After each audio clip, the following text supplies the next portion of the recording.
Gubernur Jakarta Pramono Anung bersama 18 kepala daerah PDIP lainnya akhirnya mengikuti retreat di Akademi Magelang, Jawa Tengah.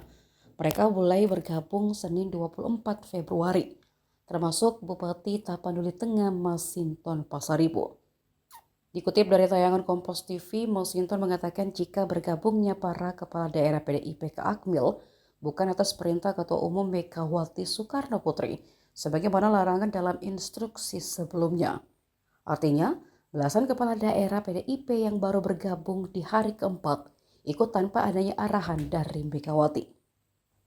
Pramono di hadapan media saat ditanya alasannya ia memilih untuk tidak menjelaskan lebih jauh. Ia hanya menekankan bahwa keputusan untuk mengikuti retreat diambil setelah berkomunikasi dengan Megawati dan pengurus pusat PDIP.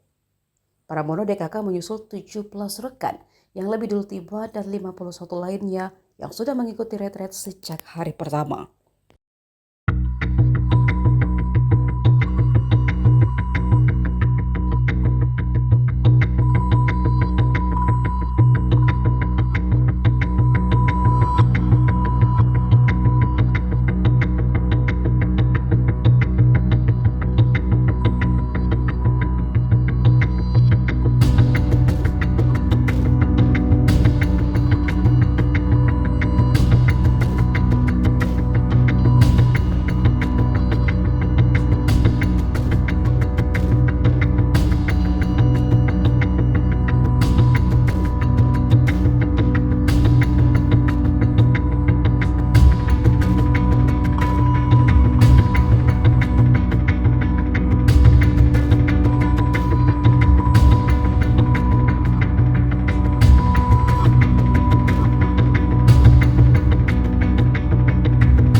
Download Tribun X sekarang, menghadirkan lokal menjadi Indonesia.